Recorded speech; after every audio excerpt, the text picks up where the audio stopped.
Sinews of Peace, now known as the Iron Curtain speech, was historically significant. But maybe you could talk a little bit about that and comment. Is it still relevant today? The main point about it was that he understood clearly what he wanted to do. And that's why he called it the Sinews of Peace. The future will be built on the building blocks, the infrastructure that he set out in the speech. That's the only way the world could avoid what had just ended again. And as ever, his foresight was utterly accurate, even if some of the things he said needed or that were required didn't actually come about. Enough of what he was suggesting or the way forward and how you go about that. He never challenged the Soviets, for example. He flattered them. He called Marshal Stalin his comrade. And he suggested that there was a way forward, that maybe they may even withdraw somewhat from Poland or that. Of course, we didn't learn from what he said. We did exactly what we repeated once the Iron Curtain broke down in 1989.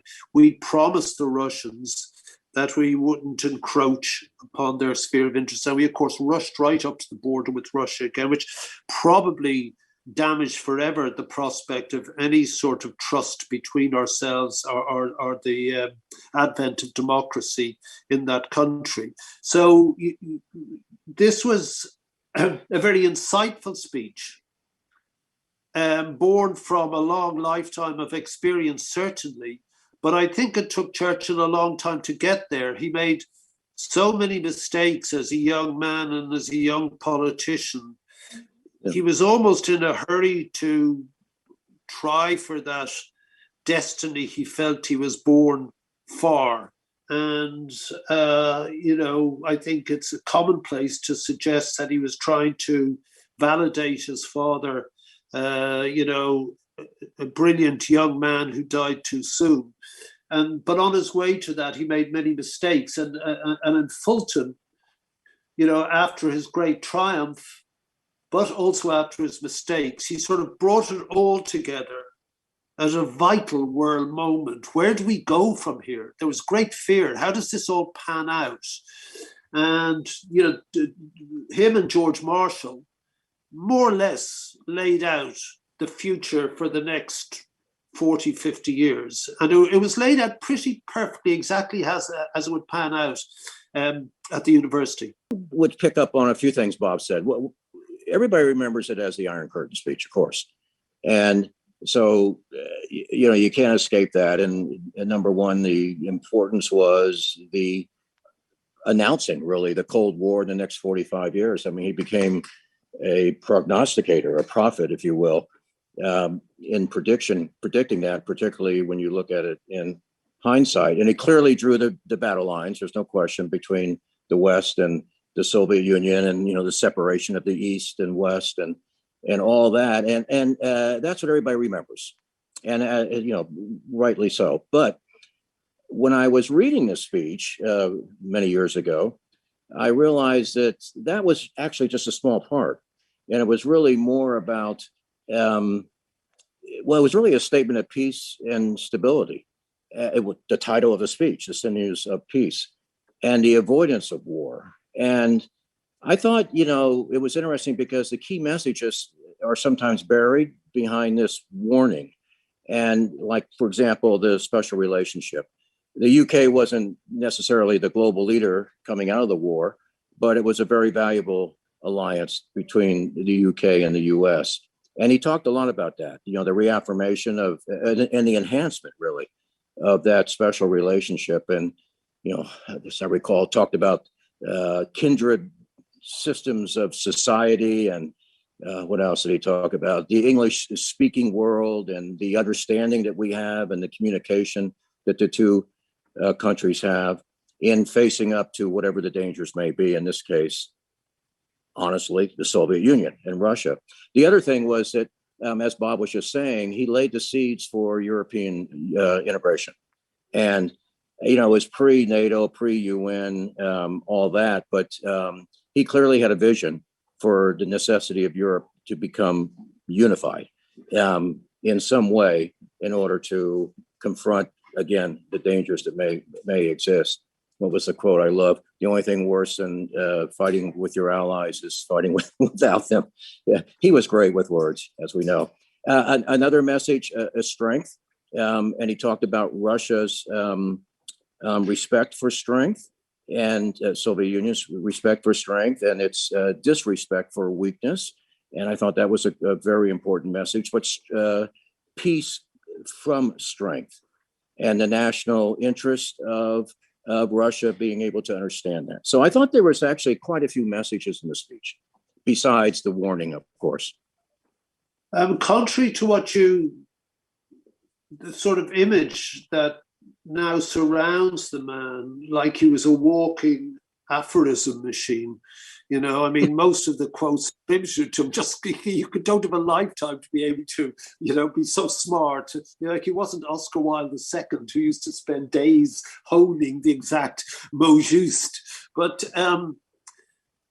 is his, and this is key for today, his willingness to listen to experts at a period where experts are dismissed in the populist sort of surge, if you like.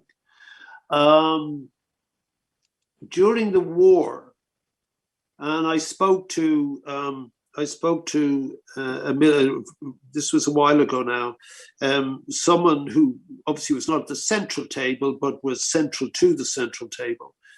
And he said he would argue and argue and argue and argue with his generals and with his leading staff. But in the end, if they just didn't buckle, he bowed to their expertise. And that's, you know, clearly he knew he was a great leader at this point, and yet there were things he didn't know. And again, I refer back to the failures at Gallipoli, etc. He tried, he had fixed opinions. So we know that the Gallipoli mistake, if you like, was trying to save the troops on the Western Front in the First World War, open a second front to strap. It probably wouldn't have worked even if the landings had been successful. He tried that again with the landings in Sicily to try to make the D-Day landings that bit safer. So he had these sort of fixed ideas, but the main point was when people argued and they were expert, he bowed to their expertise, and that's not really known about the man. And I think that's extremely valuable for people who delude themselves that they have, as Bill said, the vision, the constant vision. And what he laid out in Sinews of Speech, and I love our piece, I love that title. He wasn't, you know, obviously he didn't understand that the Iron Curtain reference would be the thing, but he was laying out the template of how we would go forward. I'm not sure, Bill, if he laid out his vision of Europe. Certainly within the next 18 months, he laid out precisely what would happen as became the European Union and Britain's relationship with it. But also at this stage, he was quite old. And he was a man who was flexible. I mean, he grew up in another period, and we know that his sort of views of empire and stuff like that were very old-fashioned, even when he was quite a young man. And yet he could flex and bend when he was convinced of an argument. Equally, and apropos to the Sinews of Peace speech and Bill's, looking at his foresight, the same thing happened in the 30s. He was the only one calling out Hitler, the only one. And thank God, because that's what brought him to the fore ultimately. And everyone thought you could deal with this person. No, he saw him clearly as he was, which is what makes Sinews of Peace that much more fascinating, because he didn't see a demonic presence in the Soviet Union. He saw a great country, a great culture, a great civilization flexing its muscles, but he thought they'd overreached. And so this extraordinary life comes to a focus when he's out of power and doesn't think he's going to come back, you know. So it's what gives it an added grandeur, in fact, which, if you listen to the recordings of the speech and the place going crazy, I mean, they really, the ovations are constant and exultant. And, in terms of leadership and today, listen to people who know more than you. I mean, if one of the greatest leaders in all history listens and therefore acts upon that advice, nothing is more necessary than that today. Well, everyone knows the perseverance, of course, rings number one. But the other thing is that the question often comes up, how would Churchill do today? And clearly he was a wartime leader. There's no question about that. So would he survive the political correctness and the nuances that exist in leadership and geopolitics today? I don't know.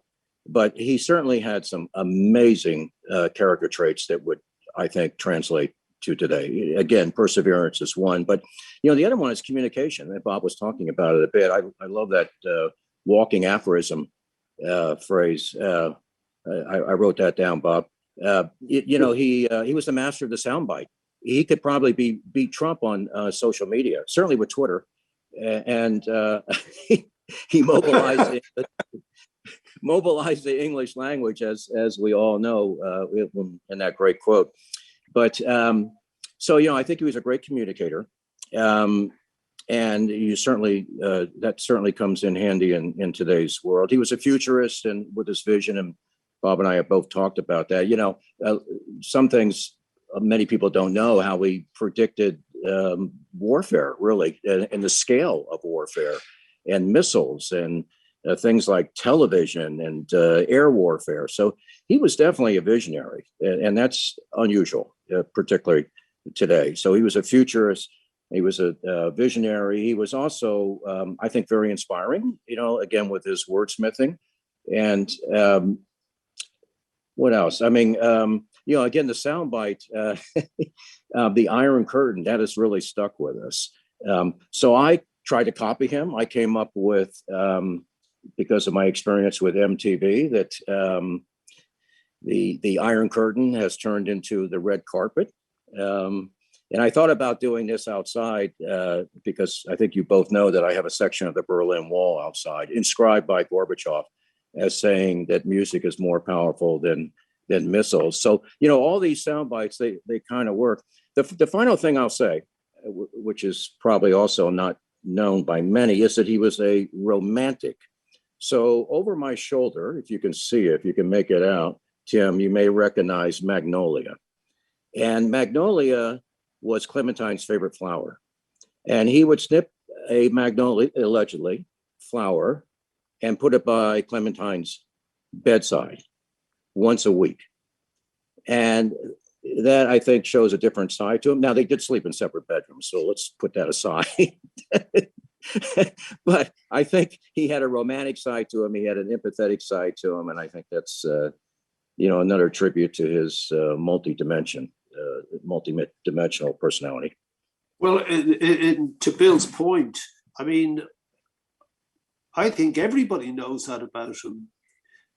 He was hyper romantically emotional. I mean, in conversation, he would just start crying if you start describing something, or a vision came to me openly, wept at opera or things like that. And his relationship with his wife was sublime. I mean, the letters are truly deeply loving. And she curbed him somewhat in his risk taking, which you don't mention. He took too many dangerous risks in his life that were, he should never have been should never have been put into place. But what people also forget about him, and this goes to some of the things, Bill, you talked about, is that, and it's rarely mentioned, there are two great social advances in the 20th century in the UK. One was the putting in place of the National Health Service, which, of course, came to its head in this COVID pandemic, where it behaved magisterially. I mean, the nurses and the doctors are just simply heroic. And, when push came to shove, there was this immense service at our behest.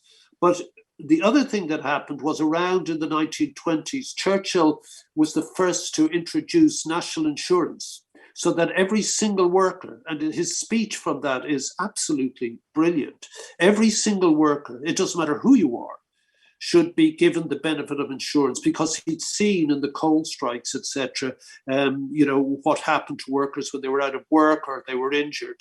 And he put in place the guy to implement this, a civil servant called Beveridge. And of course, it was Beveridge who, during the war in the coalition government, put forward the National Health Service plan, which Clement Attlee, who revered his partner in the war, the Labour leader, Clement Attlee, who put, of course, the National Health Service into being. But the forerunner of it, so the National Health Service as one of the great institutions of the 20th century in the UK, and the second one was the National Insurance, which was the preface for all the dole queue and all those things, So people forget that about him. He was quite a social reformer, and this goes to his romanticism.